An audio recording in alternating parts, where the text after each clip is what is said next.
सहेली।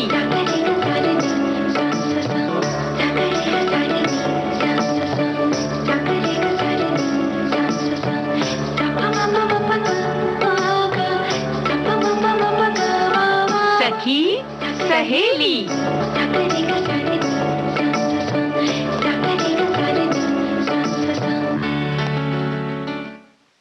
सखी सहेली सुनने वाली सभी सखियों, सहेलियों, श्रोताओं को नेहा शर्मा और आकांक्षा सिंह का नमस्कार। तो आकांक्षा, हम बातें हमेशा शुरू कर देते हैं। बिल्कुल। और अच्छी तरह से हमें ऐसा लगता है कि स्वागत करने के लिए कुछ अच्छी तरह से जैसे ढोल नगाड़े बजाकर स्वागत किए जाते हैं या कुछ तो ऐसा करना चाहिए। अब भाई नेहा, स्टूडियो में हम ढोल और नगाड़े तो इस समय नहीं बजा सकते। हाँ। लेकिन गीत तो बजा ही सकते हैं। तो ठीक है, पहले आज हम एक स्वागत गीत चला देते हैं और उसके बाद करेंगे बातें। आपकी खूबसूरत आंखों में समा सकता हूँ, क्या मैं अंदर आ सकता हूँ?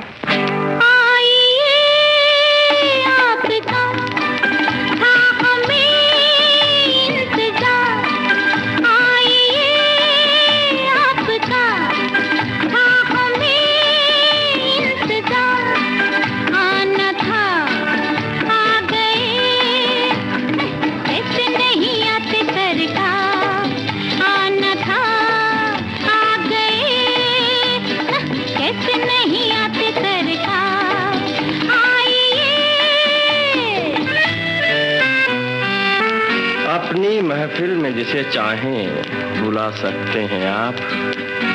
हम भला क्या हैं, सितारों को झुका सकते हैं आप।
मौसम सुहाना है, दिलकश जमाना है,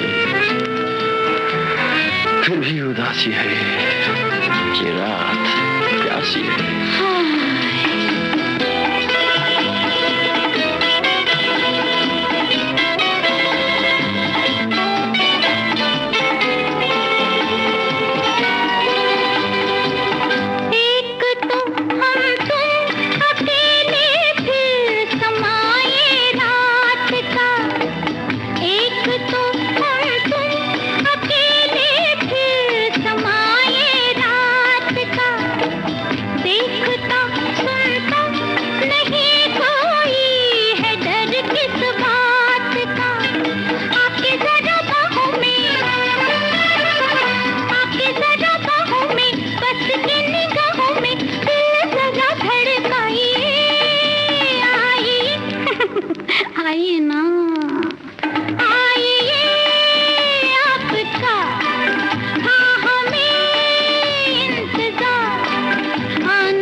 तो आइए आकांक्षा, हम भी बातें कर लें कुछ। भाई जब महफिल सजी है तो बातें तो होंगी ही। और आज हम क्या क्या बातें करने वाले हैं ये भी हमें पता चल जाए। तो आज हम सखी विशेष के अंतर्गत बात करेंगे रागिनी देवी की, जो एक नृत्यांगना है और क्योंकि हाँ बताइए। बोलिए, कहिए कहिए। जी, हम तो कह रहे थे कि रेसिपी में बताने वाले केक और अन्य व्यंजनों के बारे में आज बातें होने वाली हैं। साथ ही साथ नेहा, देखो गर्मियों के दिन हैं। कहीं बहुत ज़्यादा तो कहीं कुछ कम, लेकिन गर्मी है हर जगह, हाँ। है ना? तो ऐसे में मिट्टी के जो बर्तन होते हैं, खासकर याद आती है मिट्टी के सुराही की, मिट्टी के मटकों की। जी। अब तो मिट्टी की जो पानी की बोतलें हैं, हाँ। वो भी चल निकली हैं। तो मिट्टी के बर्तन का उपयोग, इस विषय पर हम चर्चा करेंगे थोड़ी सी। बिल्कुल, और हम तो चाहते हैं कि हमारे जो श्रोता और सखियां सुन रही हैं, वो हमें ये भी बताएं कमेंट्स के जरिए कि वो गर्मियों के दिन में ठंडक पाने के लिए क्या-क्या करते हैं। मतलब कई होते हैं जो कूलर चलाते हैं, कई होते हैं जो ठंडा पानी पीते हैं या ककड़ी खीरे टाइप के जो फल आते हैं।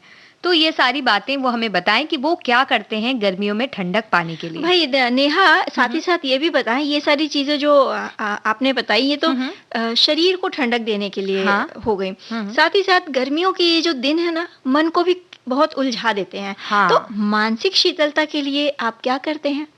ये भी पता करना पड़ेगा। वैसे हम तो पानी में सिर डाल देते हैं तो ठंडा हो जाता है, हमारे सिर ठंडा रहता है काफी दिनों तक और बड़ा अच्छा लगता है, आनंद आता है। अब भाई नेहा, सब तो ये उपाय नहीं ना कर सकते। जी, तो अब हम ये सारी बातें तो करते ही रहेंगे, लेकिन कुछ दिन हैं जो शुक्रवार, शनिवार, रविवार में आने वाले हैं, कुछ विशेष दिन, उनकी बातें भी कर लें। जैसे कि आज 15 अप्रैल गुड फ्राइडे का दिन है। जी। और गुड फ्राइडे ईसाई समुदाय का नेहा एक मुख्य पर्व है। और ऐसी मान्यता है कि इसी दिन भगवान यीशु मसीह ने अपने प्राण त्यागे थे। जी। इसी वजह से ईसाई धर्म के लोग गुड फ्राइडे के दिन प्रभु यीशु को, उनका जो बलिदान है, उसको याद करते हैं। और ये बलिदान वो याद करते हैं, लेकिन साथ ही साथ एक, क्योंकि ये दिन तो उनके लिए बहुत ही यादगार का दिन है, लेकिन 3 दिन के बाद ईसा मसीह पुनः जीवित हो उठे थे, ऐसा माना जाता है। और उस दिन रविवार था और इस दिन को ईस्टर संडे कहा जाता है। तो आने वाले जो रविवार है 17 तारीख को ईस्टर मनाया जाएगा। और इसे जो गुड फ्राइडे की हम बात करें, इसे होली फ्राइडे या ब्लैक फ्राइडे या ग्रेट फ्राइडे भी कहते हैं। जी। और इसका बहुत ही महत्वपूर्ण स्थान है समाज में, और क्योंकि वो निर्दोष थे, ऐसा ईसा मसीह जो थे वो निर्दोष थे और इसके बावजूद उन्हें सलीब पर लटकाया गया था। और उन्हें ये सारी चीजें वो जब वो जो समुदाय के लोग हैं वो इसे मानते हैं और उनके इस बलिदान को याद करते हैं। और आज के दिन गिरजाघर में वो जाते हैं, चर्च जाते हैं, प्रभु यीशु को याद करते हैं। और आज के दिन चर्च में घंटा नहीं बजाया जाता है। बिल्कुल। कई लोग उनकी याद में व्रत भी करते हैं, उपवास करते हैं, और जब व्रत तोड़ते हैं तो एक मीठी रोटी बनाकर वो खाई जाती है। तो आज गुड फ्राइडे, और जब तीसरे दिन ईसा मसीह पुनः जीवित हुए थे तो उसे ईस्टर संडे के रूप में मनाया जाता है। मतलब धर्म ग्रंथों के अनुसार जिस दिन ईसा मसीह ने प्राण त्यागे थे उस दिन चूंकि शुक्रवार था, तो इसी की याद में गुड फ्राइडे मनाया जाता है। और जब तीसरे दिन वे पुनः जीवित हो उठे थे तो उस दिन रविवार था, तो इसलिए इस दिन को ईस्टर संडे कहते हैं। और गुड फ्राइडे का एक खास स्थान है। इस दिन ईसा ने जब अपने प्राण त्यागे थे तो उनके जो अनुयायी थे, एक तरह से उनके लिए ये बड़ा दुख भरा दिन था। जी, तो इस दिवस को वो दुख के तौर पर मनाते हैं, लेकिन क्योंकि रविवार के दिन वो पुनः जीवित हो उठे तो एक उत्साह का दिन भी वो मिलता है। एक तरह से एक संयम बरतते हुए वो शुक्रवार से लेकर रविवार तक का इंतजार करते हैं और रविवार के दिन वो एक बेहतरीन ढंग से उस दिन को मनाते हैं। और साथ ही नेहा, कल यानी 16 अप्रैल को है हनुमान जयंती। जी, तो हनुमान जयंती को माना जाता है कि प्रभु हनुमान की वो का जन्मदिन है उस दिन।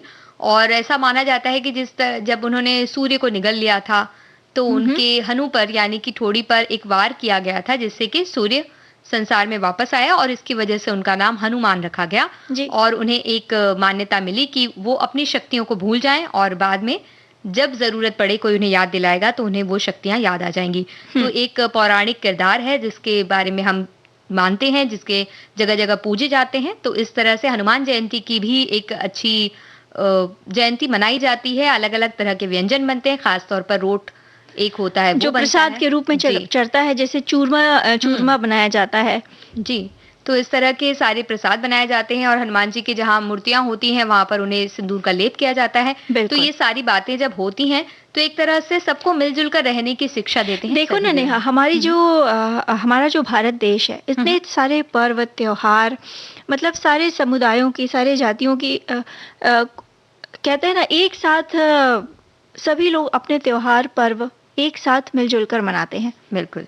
तो इस तरह से हम देख सकते हैं कि इन दिनों में बहुत से धर्म, सभी करीब-करीब कह सकते हैं कि सभी धर्मों के कोई ना कोई त्योहार या पर्व चल रहे हैं। जैसे कि मुस्लिम समुदाय का भी रमज़ान चल रहा है, जिसे वो रोज़ा रख कर मना जी। रहे हैं और इस तरह से सभी धर्मों की चीज़ें चल रही हैं। बिल्कुल, अनेकता में एकता की अनूठी मिसाल है हमारा देश। जी।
और अभी रुकते हैं एक छोटे से अंतराल के लिए।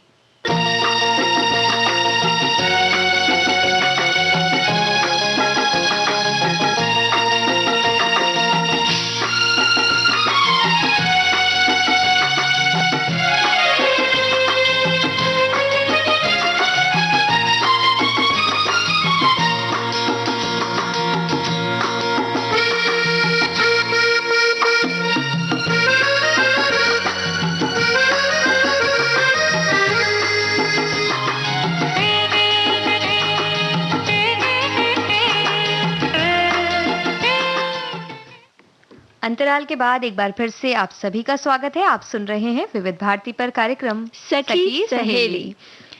नेहा, हाँ जी। सखी विशेष के अंतर्गत आज हम बात करने वाले हैं रागिनी देवी की, जो जी। नृत्यांगना है।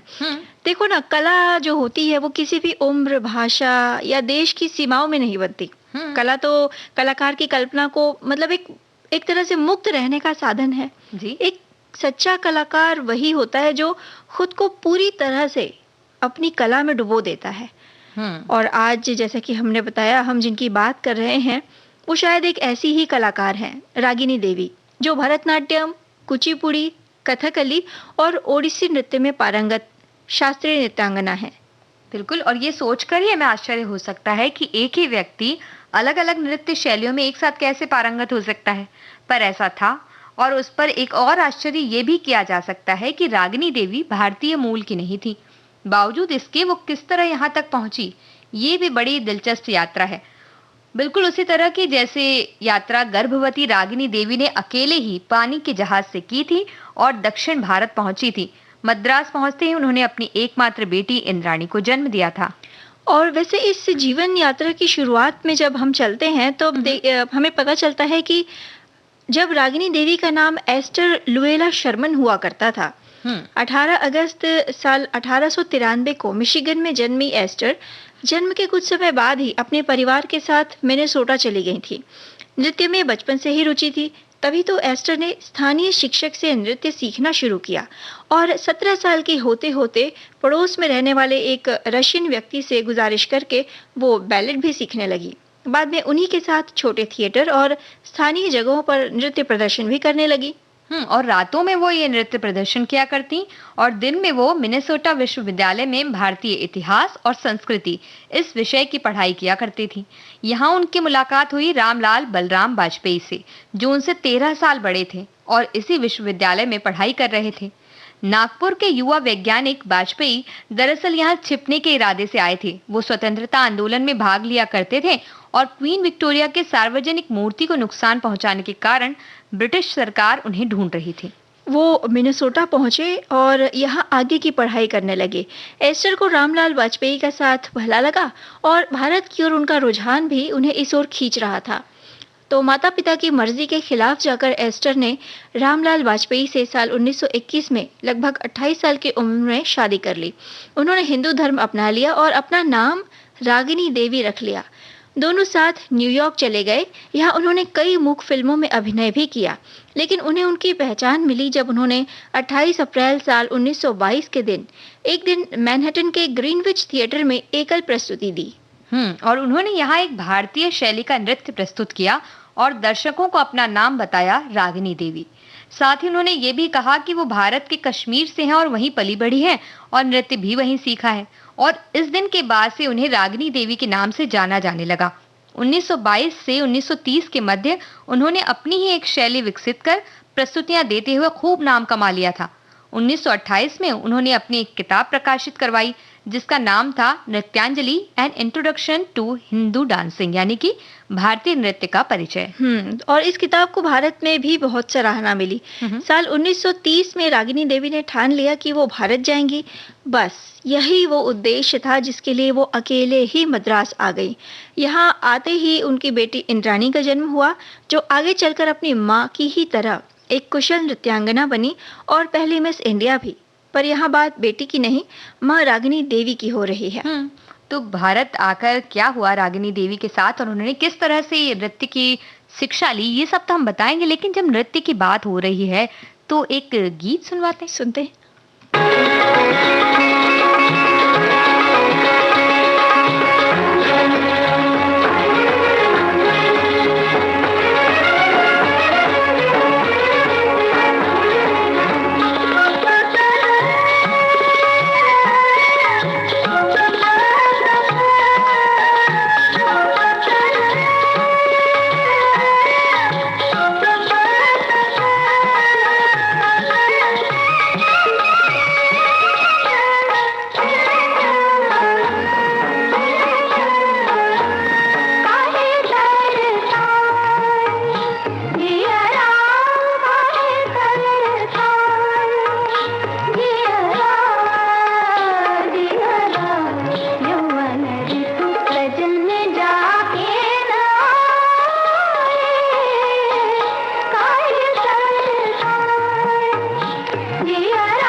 जैसे कि हम बात कर रहे हैं नृत्यांगना रागिनी देवी की, और किस तरह से उन्होंने अपने नाम एक किताब प्रकाशित करवाई, और भारत में जब सराहना मिली तो वो अकेले भारत आ गई, और भारत आकर उन्होंने क्या किया, ये बात हम आगे बताते हैं। तो भारत आकर रागिनी देवी ने भारतीय नृत्य शैलियों को सीखने की शुरुआत की। सबसे पहले मद्रास में उन्होंने मयलापुर गोवरी अम्मा से सादिर सीखा, जिसे भरतनाट्यम के नाम से जाना जाता है। इसके बाद केरल जाकर उन्होंने कथकली सीखा। वो पहली महिला थी जिन्होंने केरल कलामंडलम में कथकली सीखा। यहाँ उनकी मुलाकात मशहूर नर्तक गोपीनाथ से हुई और बाद में वो दोनों साथ में कथकली के शोज करने लगे। साल 1933 से 1936 के बीच पूरे भारत में उनके कई शोज हुए। और कुछ साल न्यूयॉर्क में बिताने और वहां अपने नृत्य का लोहा मनवाने के बाद एक बार फिर 1947 में रागिनी देवी अपनी बेटी इंद्राणी के साथ भारत वापस आ गई। उनकी बेटी विवाह कर चुकी थी और 2 बच्चों की मां के रूप में इंद्राणी के सामने थी, और इंद्राणी ने उन्हें प्रोत्साहित किया और वो शादीशुदा और 2 बच्चों की मां होने के बाद भी पहली मिस इंडिया बनी। उसने इतनी उपलब्धि हासिल की कि कई मशहूर लोगों के सामने उन्होंने परफॉर्म किया। बाद में पद्मश्री से भी सम्मानित हुई। आगे चलकर इंद्राणी देवी की नातिन, इंद्राणी देवी की बेटी, यानी कि क्योंकि हम रागिनी देवी की बात कर रहे हैं, रागिनी देवी की बेटी इंद्राणी देवी और उनकी बेटी सुकन्या रहमान भी नृत्यांगना बनी और अपनी नानी और माँ के साथ वो परफॉर्म करने लगी। भारत वापस आकर रागिनी देवी ने आगे कई सालों तक विभिन्न नृत्य शैलियों और वेशभूषा का अध्ययन किया और उससे संबंधित जितनी भी जानकारियां थी वो इकट्ठा की। फिर साल 1950 से 60 के दौर में मुंबई रहते हुए उन्होंने शोध कार्य किए और आखिर साल 1972 में उन्होंने इस शोध को एक किताब के रूप में ढाला और 1978 में ये किताब dance dialects of India Bharat की नृत्य की बोलियों के नाम से आई। साल 22 जनवरी साल 1982 वो तारीख थी जब रागिनी देवी ने भारतीय नृत्यों को अमेरिका में एक ऐसी पहचान दिलाई जो शायद वो ही कर सकती थी। उनके जाने के बाद भी उनकी बेटी और नातिन इस परंपरा को आगे बढ़ाती रही हैं। बिल्कुल, और ये जो तारीख हमने कही 22 जनवरी 1982, उस दिन उन्होंने इस दुनिया को अलविदा कहा, और उस दिन उन्होंने अलविदा जरूर कहा, लेकिन उन्होंने जिस तरह से ख्याति दिलाई भारतीय नृत्य शैलियों को, जिसके बारे में ही उनके बारे में ऐसा लिखा गया कि अमेरिका में भी उन्होंने इस शैलियों को पहुंचाने का श्रेय उन्हें दिया जाता है। तो इस तरह से पीढ़ी दर पीढ़ी वो नृत्य के क्षेत्र में आगे बढ़ती बिल्कुल एक परंपरा थी जो जिसकी शुरुआत उन्होंने की और उन्होंने कोशिश की कि आगे आने वाली पीढ़ियों में भी वो परंपरा कायम रहे। बिल्कुल, तो इस तरह की जब बातें होती है आकांक्षा, तो बहुत ही अच्छा लगता है, क्योंकि बहुत से ऐसे लोग हैं जो कई बार ये सोचते हैं कि अगर उम्र इतनी हो गई है तो हम कोई चीज़ नई शुरू ना करें, या अगर हमारी उम्र नहीं है इतनी कि अब हम ये सब काम करें। इस तरह की जब हम सोच रखते हैं तो हमें इस तरह की जो व्यक्तित्व है हमारे सामने उदाहरण के तौर पर, बिल्कुल उन्हें हम अगर देखते हैं तो हमें एक सुकून मिलता है कि नहीं, हम भी कुछ भी कर सकते हैं। सुकून भी मिलता है नेहा, और प्रेरणा भी मिलती है। और हमारे कुछ श्रोता है वो कह रहे हैं कि जो हमने पूछा था ना ठंडियों में ठंडक कैसे प्राप्त, गर्मियों में ठंडक कैसे प्राप्त, देखिए वही हो जाता है कि जब ठंडी की बात आती है तो गर्मियों में ऐसा लगता है कि ठंडी की तरफ हम शिफ्ट हो जाएं और गर्मियों को हम भूल जाएं। तो हमारे एक साथी कह रहे हैं कि उनके ऑफिस के बाहर उन्होंने 5 मटके भरकर वो रखते हैं हमेशा, और इसे वो प्याऊ कहते हैं। हम लोग भी इसी का पानी पीते हैं और सभी लोगों के लिए गिलास और पानी निकालने का डंडा भी रखते हैं, तो इससे शुद्ध रहेगा पानी, क्योंकि हाथ नहीं डुबाया जाएगा बार बार। बिल्कुल, मतलब खुद के साथ साथ ये औरों का भी ध्यान रखते हैं। तो नेहा ऐसे ही हमारे एक श्रोता हैं कि जिनका कहना है कि भाई हम इंसान अपनी प्यास किसी भी तरह बुझा सकते हैं, लेकिन मटके के पानी से या फ्रिज के पानी से तो हम अपनी प्यास बुझा सकते हैं, लेकिन पंछियों की प्यास मैं ज़रूर बुझाता हूँ। मैंने अपने किचन की खिड़की के बाहर छोटे से पतीले में पानी रखा है, उसमें कभी चिड़िया आके नहाती है, कभी पानी पी लेती है, कभी कौवा, कभी कबूतर, मतलब कई तरह के पक्षी आके अपनी प्यास बुझाते हैं। और उन्हें देखना कितना अच्छा होता है। और छोटा सा अगर आपने थोड़े चावल के दाने या कुछ अनाज अगर डाल दिया तो वो खाना भी वहीं खा लेते, पानी भी पी लेते। तो ये तो बहुत अच्छी बात है भाई। सबसे गुजारिश है कि अपने और अपनों के साथ साथ इन बेजुबान पशु पक्षियों का भी ध्यान रखिए। पानी का छोटा कटोरा हो गया या छोटा मिट्टी का बर्तन हो गया जिसमें दाना रख दिया या पानी रख दिया इनके लिए, तो इनके लिए भी अच्छा होगा। बिल्कुल। और फिर हम जब ये शिकायतें करते हैं ना कि गौरैया नहीं आ रही है या ये कबूतर हमें नहीं दिख रहे हैं या पंछी हमें नहीं दिख रहे हैं, वो सब दिखने लगते हैं अगर उनके लिए खाना पानी रखा जाए। और एक निश्चित समय में अगर आपने खाना पानी नहीं रखा तो वो अपनी आवाज से ची ची चू चू करके आपसे खाना पानी की मांग भी करते हैं और आपको बड़ा अच्छा लगेगा वो करते हुए। और हमारे एक और साथी हैं, वो कह रहे हैं कि भाई उनके घरों में घड़े आ गए हैं, फ्रिज में रखते हैं पानी वो, पर घड़ों का पानी का ज्यादा उपयोग करते हैं। फ्रिज के पानी से संतुष्टि नहीं होती, वो वाली जो घड़े के पानी से होती है, और नुकसान भी नहीं करता घड़े का पानी। शरीर और पेट को ठंडा रखने के लिए अब हमारे घरों में सुबह में सत्तू को घोलकर उसमें नमक, काला नमक, भुना पीसा जीरा, नींबू, ये तो देखिए रेसिपी हो रही है, बारीक कटी हरी प्याज सब मिला के घोल बना लेते हैं और पी लेते हैं। इससे पेट ठंडा रहता है, घर से बाहर निकलने से भी लू नहीं लगती, और अपने स्वाद के अनुसार मीठे के साथ भी वो खाते हैं। ककड़ी आ गई बाजार में, तो खाने में वो बहुत अच्छी लगती है। छाछ और मट्ठा ये खाते हैं दोपहर में, और इसी तरह से गर्मी रानी को दूर करने में लगे हैं। वो हमारे पास नहीं आए, दूर दूर ही रहे, ऐसा वो कह रहे हैं। क्या बात है नेहा, बहुत सटीक तरीका। गर्मी के दिनों में मटके का पानी हो और उसमें अगर सत्तू घोल लिया जाए तो सोने पे सुहागा वाली बात हो जाती है। और दोपहर के समय अगर काम ना हो तो बाहर ना जाए, एक ब्रेक ले लें, जैसे कि हम भी कार्यक्रम में। और ब्रेक के समय रेडियो सुने, मतलब रेडियो तो हमेशा ही सुने। तो हम भी एक ब्रेक लेकर लौटते हैं।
अंतराल के बाद एक बार फिर से आप सभी का स्वागत है कार्यक्रम सखी सहेली में।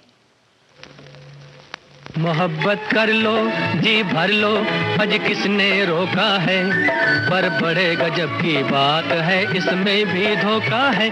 मोहब्बत कर लो जी भर लो, आज किसने रोका है, पर बड़े गजब की बात है, इसमें भी धोखा है। शिकायत कर लो जी भर लो, आज किसने रोका है, हो सके तो दुनिया छोड़ दो, दुनिया भी धोखा है। शिकायत कर लो जी भर लो, आज किसने रोका है, हो सके तो दुनिया छोड़ दो, दुनिया भी धोखा है। शिकायत कर लो।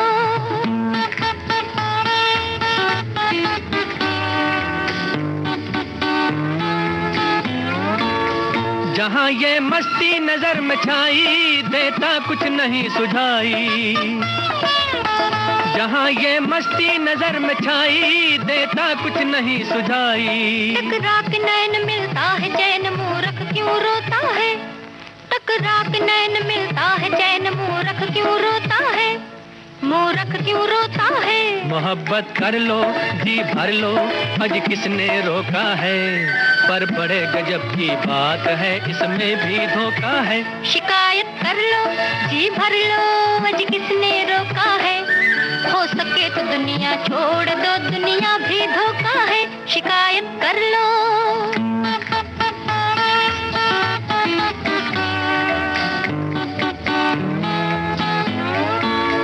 मोहब्बत से कुल जहां खफा है, पर इसमें बड़ा मजा है।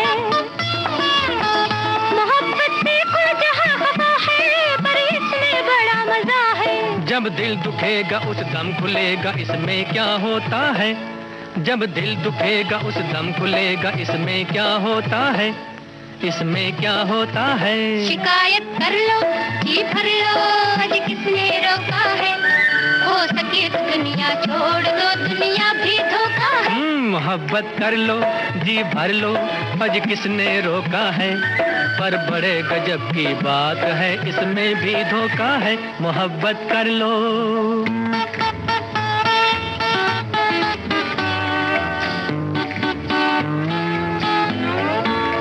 मिल मिलन चाहो तो मिले जुदाई, उल्फत में यही बुराई। मिलन चाहो तो मिले जुदाई, उल्फत में यही बुराई। सब रंज भूल खिलता है फूल भंवरा जब मिलता है, सब रंज भूल खिलता है फूल भंवरा जब मिलता है, भंवरा जब मिलता है। मोहब्बत कर लो जी भर लो, आज किसने रोका है, पर बड़े गजब की बात है, इसमें भी धोखा है। शिकायत कर लो जी भर लो, आज किसने रोका है, हो सके तो दुनिया छोड़ दो, दुनिया भी धोखा है। शिकायत कर लो। तो क्या क्या शिकायत है आपकी, ये हमें बताइए। भाई नेहा, ऐसा है कि हम मनुष्य है ना, हर बात पे शिकायतों का दौर एक चलाने लगते हैं। भाई जितनी शिकायतें कम की जाए उतना अपने लिए भी अच्छा और दूसरों के लिए भी अच्छा। मानसिक शांति के लिए शिकायतें कम करना सीखो। अच्छा, तो ये बात आपने कह दी है, तो हम शिकायत तो करने वाले थे ये कि क्या फ्रिज का पानी पी रहे हैं सब, क्यों नहीं आप ये घड़ा डाल लेते हैं घर में, घड़े का पानी पीजिए, कितना उससे फायदा होता है। और ये सारी बातें हम बताने वाले थे। और मालूम है, केक की एक रेसिपी हम बताना चाहते थे, लेकिन हमारे एक साथी ने खुद केक की रेसिपी भेज दी है, और हम भी यही चाहते थे कि जो बिना ओवन, जिनके घर में ओवन ना हो, तो वो किस तरह से केक बना सकते हैं, ये हम बताना चाहते थे। और ऐसा लगता है कि बिल्कुल मन की बात उन्होंने पढ़ ली और उन्होंने भेज दी है, तो आज हम उन्हीं की रेसिपी शामिल करेंगे कार्यक्रम में। बिल्कुल। तो रेसिपी बताएं पहले, या फिर हम पहले बताएं घड़ी का उपयोग क्या हो सकता है? अच्छा, मेरे ख्याल से पहले घड़ी के उपयोग पे बात कर ली जाए, फिर रेसिपी भी बताएंगे। तब तक हो सकता है, तब तक हो सकता है कि हमारे जो श्रोता सुन रहे हैं, अगर उन्हें भी कोई अच्छी सी रेसिपी याद आ जाए तो वो भी भेज दें। बिल्कुल, सबको अपनी रेसिपी भेजनी चाहिए। और हम आज सत्तू की भी एक रेसिपी बताने वाले हैं, ये हम पहले से बता दें ताकि उत्सुकता बनी रहे। और जिनको सत्तू जिनके घर में है वो सत्तू निकाल लें, और साथ ही साथ अगर तैयारी करें तो हो सकता है साथ ही साथ रेसिपी बन जाए। तो पहले तो हम जैसे मिट्टी के बर्तन की बात करें आकांक्षा, तो मिट्टी के बर्तन में पानी पीना, पहले तो वो जो उसकी सौंधी सौंधी खुशबू आती है, तो सबसे पहला फायदा तो हम यही ले लेते हैं कि खुशबू बड़ी अच्छी आती है। घर में मिट्टी का बर्तन हम जब मटका रखते हैं और उसमें पानी भरते हैं, आसपास सौंधी खुशबू आती है। कई बार उसके आसपास रेत लगा दी जाती है तो और ठंडा होता है पानी। देखो, याद करो नेहा, जब हमारे मतलब जो पहले का दौर था, एक समय ऐसा हुआ करता था कि जब जो भारतीय रसोई घर थे उसमें मिट्टी के बर्तन और मिट्टी के बर्तनों में पका खाना खास हुआ करता था। मतलब हर दिन का ये नियम था कि अगर खाना बन रहा है तो वो मिट्टी के बर्तनों में ही बन रहा है। और लेकिन जैसे जैसे समय बदलता गया, दौर बदलता गया, नई नई चीजें आती गई, तो हमारा जो रसोई घर है वो भी पारंपरिक से आधुनिक होता गया। और कई ऐसी चीजें आ गई हमारे किचन में, हमारे रसोई घर में, जो धीरे धीरे धीरे जो शरीर है हमारा उसको नुकसान पहुंचाती हैं। तो ये जो मिट्टी के बर्तन जो पहले से इस्तेमाल किए जाते थे वो यूं ही नहीं इस्तेमाल किए जाते थे। कई खूबियां होती थी, कई विशेष गुण होते थे जो शारीरिक तौर पर भी फायदे पहुंचाते थे, इसीलिए उनका इस्तेमाल होता था। बिल्कुल।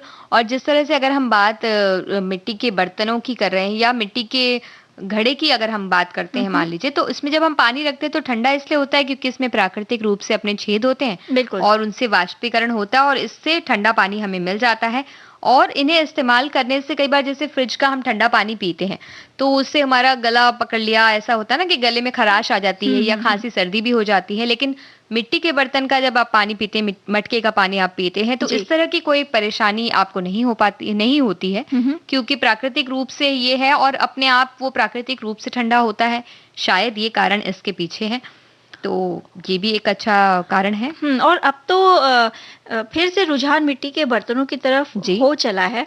याद करो, जब पहले हम यात्रा किया करते थे, जब लंबी दूरी की यात्रा करनी पड़ती थी तो हमारे साथ होती थी आजकल की तरह पानी का बड़ा सा फ्लास्क या 2-2 लीटर की बोतलें नहीं हुआ करती थी। हमारे साथ हुआ करती थी एक सुराही, 1 या 2 मिट्टी की सुराही, जो पूरे यात्रा के दौरान पानी को ठंडा रखती थी और तरावट देती थी। और पानी को ठंडा रखती थी और जो थोड़ी गर्मी वगैरह लगती थी तो दिमाग को भी ठंडा करने के काम आती थी। तो अच्छी तरह से हम उसका ख्याल भी बहुत रखते थे।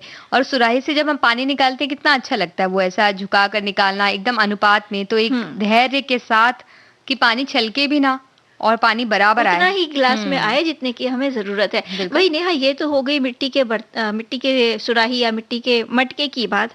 तो विशेषज्ञों का भी ये मानना है कि जब मिट्टी के जो अन्य बर्तन हैं, जब उसमें खाना बनता है तो खाने में आयरन है, फास्फोरस है, कैल्शियम और मैग्नीशियम की जो मात्रा है वो जी। खूब पाई जाती है, जो हमारे शरीर के लिए बेहद फायदेमंद है।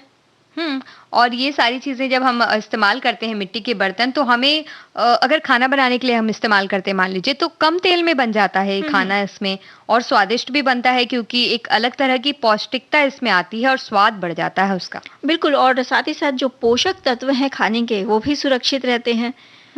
और इस मिट्टी के बर्तन में खाना बनाने या मिट्टी के पानी को पीने में, जब हम खाते पीते हैं, उनमें बनाकर व्यंजन खाते हैं या पानी पीते हैं मटकी का, तो हमें गैस की समस्या या अम्लता बढ़ जाती है, यानी एसिडिटी वगैरह जो है वो समस्या भी हम जल्द से जल्द छुटकारा पा सकते हैं उससे। और एक शरीर में पीएच लेवल जो होता है, जिससे कि बीमारियों से बचाव होता है, और शरीर का एक तरह से कह सकते हैं कि कितनी है शरीर का स्वास्थ्य, क्या अच्छा है या नहीं, ये बताने वाला जो एक तत्व है वो भी बड़ा ही संतुलित रहता है और हमें बहुत आनंद देता है। तो भाई आधुनिकता की दौड़ में हम अपने जो कुछ परंपरागत चीजें हैं, परंपरागत तरीके हैं, उनको पीछे ना छोड़े, अगर उनको भी साथ लेते चलेंगे तो हमारे लिए भी अच्छा होगा।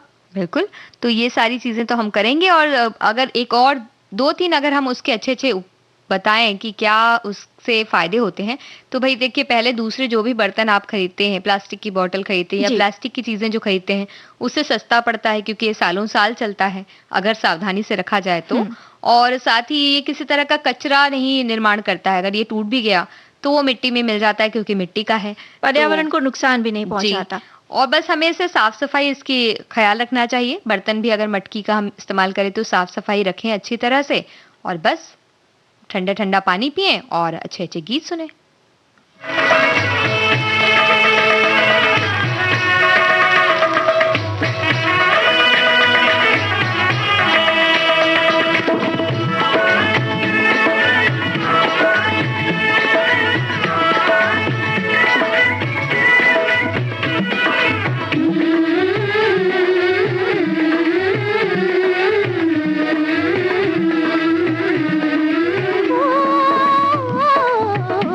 सर पे मटकी, अखियां भटकी, धीरे धीरे चलो गोरी, हो ना जाए दिल की चोरी। धीरे धीरे चलो गोरी, हो ना जाए दिल की चोरी। बड़ी संकरी गली है तेरे पन घटकी, पन घटकी, सर पे मटकी, अखियां भटकी।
मेरे घूंघट की, सर पे मटकी, अखियां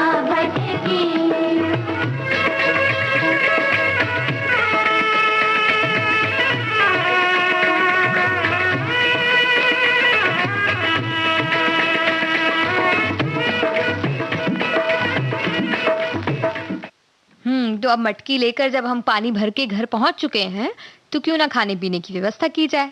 और व्यवस्था क्या करनी है नेहा, खाना तो बनाना ही है। ये तो संसार का शाश्वत नियम है कि भाई इंसान को भूख लगती है, और अगर भूख ना लगे तो शायद संसार में बहुत सारे कर्म ना करने पड़े, क्योंकि अधिकांश कर्म ये खाने और भूख से संबंधित ही हैं। बिल्कुल।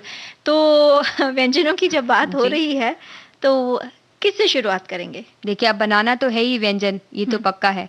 तो बना लेंगे सत्तू के पराठे, और बना मीठे लेंगे मीठे में केक बना लेंगे फिलहाल, और उसके बाद कुछ रेसिपी और बता देंगे। तो पहले तो हम शुरुआत कर लेते हैं, किससे शुरुआत करें ये बताइए, कि सत्तू के पराठे बना लें जल्दी जल्दी। पहले पराठे ही बना लिए जाएं, चूंकि ठीक है। सत्तू तो गर्मियों के दिनों में सत्तू हर घर में, लगभग हर घर में रहता ही है। तो सत्तू का पराठा बहुत आसान है जी जी। और एक पौष्टिक नाश्ता है। अगर सुबह में खाया जाए, मतलब खाने के बाद पेट एकदम भरा रहेगा। तो सामग्री नोट करें।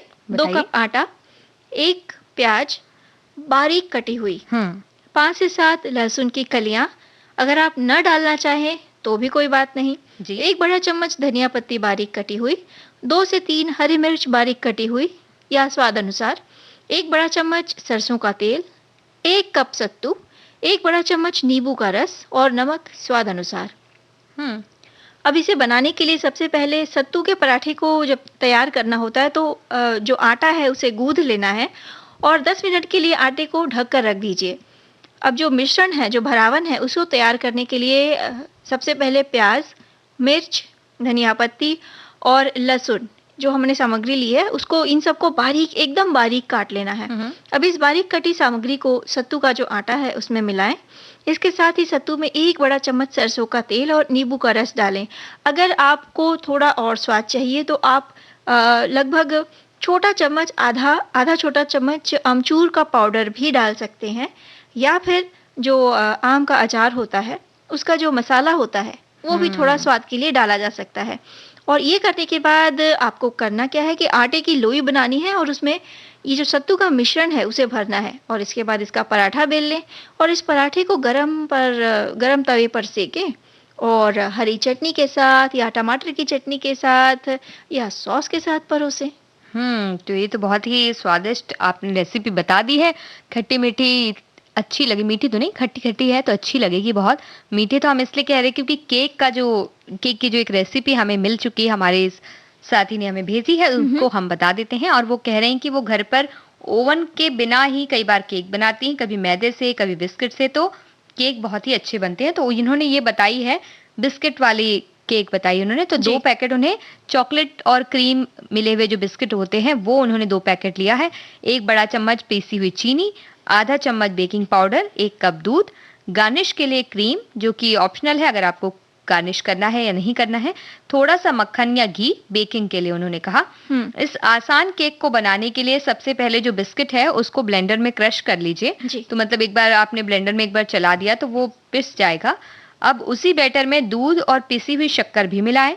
दूध की मात्रा अपने हिसाब से आप एडजस्ट कर लें, चाहे तो कम या फिर ज्यादा कर लें, लेकिन बैटर केक की तरह ही बनना चाहिए। मतलब दूध ज्यादा भी लग सकता है, कम भी लग सकता है, बस केक का जैसा बैटर होता है। आपको मिश्रण का ध्यान रखना है, बहुत थोड़ा पतला सा भी नहीं, बहुत गाढ़ा भी नहीं। जी। एक तरह से वो जो हम पकौड़ियाँ बनाते हैं उस तरह का ही होता है, थोड़ा सा पतला हो सकता है पर ज्यादा नहीं।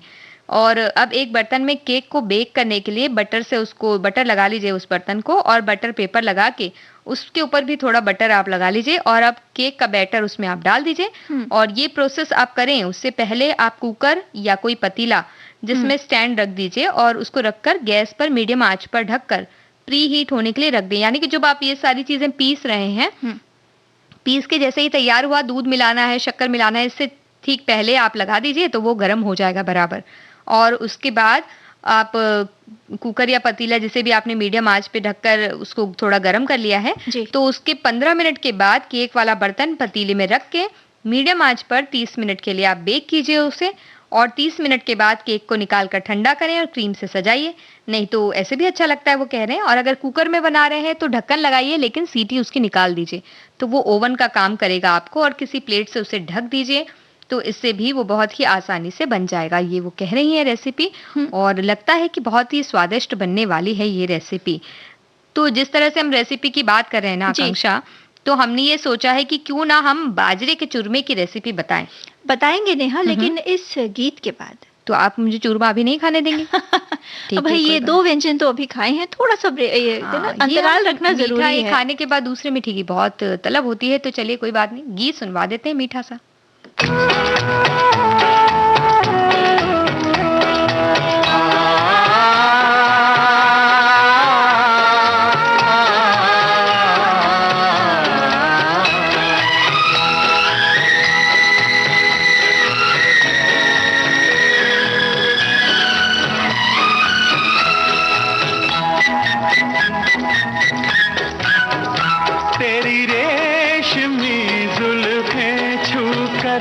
जब बादे सबा आती है, हर सांस महक जाती है, हर सांस महक जाती है।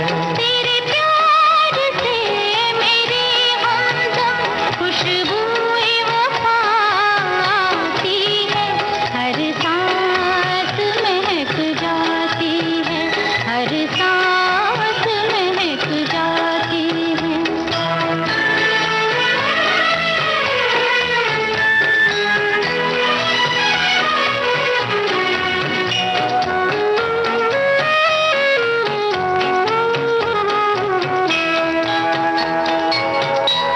खनकती चूड़ियों में जिंदगी के गीत मिलते हैं, खनकती चूड़ियों में जिंदगी के गीत मिलते हैं। तेरी पलकें झपकती हैं तो दिल के तार हिलते हैं, तो दिल के तार हिलते हैं। तेरा फूल सा मुखड़ा छू के जब शोख हवा आती है, हर सांस महक जाती है, हर सांस महक जाती है।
तो देखिए आकांक्षा, आपने हमसे बहुत इंतजार करवा लिया है और हम कुछ खाना चाहते हैं बाजरे का लड्डू जैसे। बिल्कुल खाइए नेहा, लेकिन उसके पहले एक प्रश्न आया है हमारे लिए कि सत्तू में कौन-कौन से अनाज होते हैं? भाई सत्तू मुख्यतः चने का होता है जी, जौ का भी सत्तू बनता है, साथ ही साथ मसूर का भी सत्तू होता है। अब और ये जो जौ का सत्तू होता है खासकर गर्मी के दिनों में काफी प्रचलित है इसका उपयोग, क्योंकि शरीर को ठंडक देता है और पाचन में भी आसान होता है। तो मतलब पाचन में आसान होता है, शरीर को ठंडक देता है और टेस्टी भी होता है। लेकिन चने का सत्तू अधिकतर उपयोग में लाया जाता है जी। और अब हम आपके लिए ला रहे हैं बाजरे का, हम चूरमा बनाने वाले हैं, इससे लड्डू भी बना सकते हैं हम, क्योंकि बाजरे का फायदा ये है कि ग्लूटेन फ्री होता है, यानी कि अगर किसी को डायबिटीज है और फिर भी उससे मीठा खाना नहीं छूट रहा है तो वो बाजरे का उपयोग कर सकता है गेहूं की जगह, तो भी उन्हें फायदा होता है क्योंकि उसमें फाइबर ज्यादा होता है।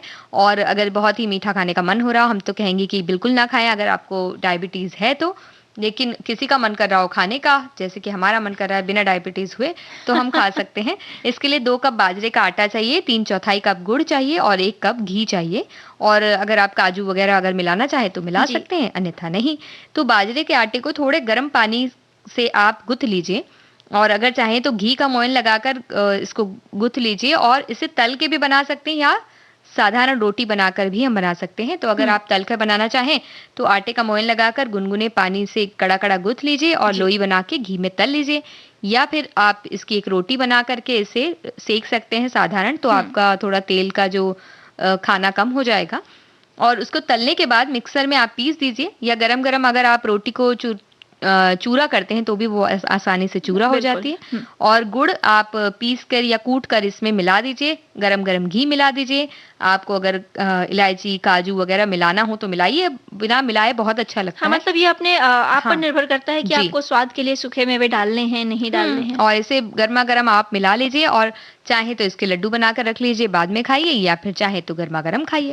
और नेहा, ये जो बाजरे का ये जो चूरमा है या इसका जो लड्डू है, ये जो बच्चे बड़े चाव से खाते हैं। बिल्कुल, बहुत आसान, बहुत अच्छा लगता है। और आप भी कुछ एक रेसिपी बताने वाली हैं, ऐसा सुनने में आया है हमें तो। हाँ, हम बताने वाले थे भाई सूरन का चोखा। भाई गर्मियों के जो दिन होते हैं, सूरन खासकर आता है, गर्मी की ही सब्जी कहा जाता है उसे। तो सूरन का जो चोखा बनाने के लिए करना ये है कि सूरन पाव किलो या जितना आपको बनाना है उसे उबाल लीजिए। उबालने के बाद जब ये ठंडा हो जाए, जब आप उबाल रहे होंगे तभी आपको अलग बगल में तैयारी करनी है इस चोखे में डालने के लिए। अगर आपको प्याज और लहसुन चाहिए तो प्याज एकदम बारीक कटा हुआ, लहसुन की 2 से 3 कलियां एकदम बारीक कटी हुई ये काट लेना है। और साथ ही साथ नींबू का रस चाहिए 1 या 2 चम्मच या स्वाद अनुसार, और साथ ही साथ हरी मिर्च बारीक कटी हुई 1 या 2। जब सूरन उबल जाए, हल्का उसको ठंडा होने दें, और ठंडा होने के बाद उसको हाथ से आपको मसलना है। एकदम पेस्ट की तरह नहीं करना है उसको हल्के से मसलिए। और ये जो आपका जो मिश्रण है, आपने प्याज और मिर्ची और लहसुन जो काटा है उसको उसमें मिला लीजिए। साथ ही साथ ऊपर से 1 से 1.5 चम्मच सरसों का तेल डाल दीजिए। इसके अलावा अगर आपको स्वाद थोड़ा सा बढ़ाना है तो आधा छोटा चम्मच आमचूर पाउडर भी डाला जा सकता है इसमें, और काली मिर्च आधा छोटा चम्मच काली मिर्च स्वाद के लिए। तो जब इन मिश्रण को आप पूरी तरह से जब मिक्स कर लेंगी, मिला लेंगी, उसके बाद हरी धनिया, बारीक कटी हुई हरी धनिया से इसे सजाइए। साथ ही साथ 1-2 पुदीने की पत्ती रखिए ऊपर। और ये जो चोखा है नेहा, पाचक तो होता ही है और पौष्टिक भी होता है। और एक तरह से कह सकते हैं ना कि खाने के समय सिर्फ रोटी के साथ भी इसे खाया जा सकता है और पेट भर जाएगा। इसके अलावा दाल भात के साथ भी इसे खा सकते हैं। तो ये तो बड़ा ही अच्छा आपने स्वादिष्ट चोखा हमें बता दिया है। तो हम क्या करते हैं कि एक रेसिपी और बता देते हैं, और क्योंकि अब देखिए कार्यक्रम में समय ऐसा हो रहा है कि गीत तो हम नहीं चला सकते हैं, तो क्यों ना खाना है कुछ बना लेते हैं। अच्छा, चलिए तो हम बताते हैं भेल की रेसिपी, क्योंकि शाम का वक्त है, सभी बना सकते हैं। इसके लिए मुरमुरा हमें चाहिए 4 कप बनाइए ताकि सभी खाएं।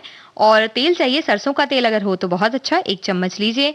और आप इसमें कोई भी तरीका का मिक्सचर अगर आपके पास हो तो वो ले सकते हैं। कटी हुई प्याज, धनिया पत्ती, या फिर पका हुआ आलू हो, उबला आलू आपके पास तो उसे भी बारीक काट कर आप इसमें इस्तेमाल कर सकते हैं। टमाटर, मिर्ची, लाल मिर्ची, चाट मसाला, नमक, और अगर इमली की चटनी हो तो अच्छी बात है, अगर ना हो तो भी चल जाएगा। तो सबसे पहले आलू और प्याज, टमाटर, हरी मिर्च, ये सारी चीजों को आप एक साथ मिला लीजिए। अच्छी तरह से मिलाकर उसमें आप पहले सरसों का तेल मिला लीजिए, और उसके बाद उसमें आप फिर मिक्सचर डालिए, और उसके ऊपर से आप डालिए जो मुरमुरा है वो। लेकिन मुरमुरा को पहले आप जांच लीजिए, क्योंकि कई बार वो सिल जाता है तो वो अब चबाने में मुश्किल होती है, तो इसलिए आप उसे देख लें। अगर वो सिला हुआ है तो कढ़ाई में एक बार अच्छी तरह से उसे चला लें ताकि वो अच्छा हो जाए और क्रंची हो जाए। और उसके बाद सारी चीज़ों को पहले मिला लीजिए नमक के साथ, नमक डालकर, और लाल मिर्च पाउडर अगर डालना है तो डालिए, या फिर हरी मिर्च तो है ही। तो ये सारी चीज़ें मिलाकर ऊपर से आप मुरमुरा मिलाइए और मिक्सचर साथ में मिलाइए, और सब अच्छी तरह से चला लीजिए। और आपको ये खाने में बड़ा ही अच्छा लगेगा और चाय के साथ खाइए या यूं ही खाइए। देखिए बाजार से तो लेके आते ही हैं, अपने घर में बनाएंगे तो बड़ा ही आनंद आएगा। और घर में बना के अपनों के साथ बैठ के खाने का जो आनंद है नैनिया, वो कहीं नहीं है। बिल्कुल, तो इस तरह से आप ये बनाइए और खाइए। और चाय की रेसिपी भी हम बता देते थे, लेकिन क्या है कि चाय बनाना तो सभी को आता है। भाई रेसिपी की बात चली है तो हमारी एक श्रोता कह रही है कि आज हमारे घर में कद्दू का रायता बना है। चूंकि दही ज्यादा जम गई थी और कद्दू भी था तो रायता बना दिया, और साथ ही साथ इन्होंने बना दिया कद्दू के छिलके का भुजिया। तो इनसे कहेंगे कि अगली बार जब आप भेजें तो कद्दू के छिलके का जो भुजिया आपने बनाया उसकी रेसिपी बता दीजिएगा, ताकि हम जो कहते हैं ना आम के आम गुठलियों के दाम, उसी तरह से कद्दू के छिलके का भी हम कुछ ना कुछ बना लें। और अब देखिए ज्यादा बातों को छिलने का तो वक्त है नहीं, क्योंकि वक्त कह रहा है कि भाई अब जाइए, चले भेलपुरी बन गई है तो खाइए। तो सभी से लेते हैं इजाजत, निहाल शर्मा और आकांक्षा सिंह का नमस्कार।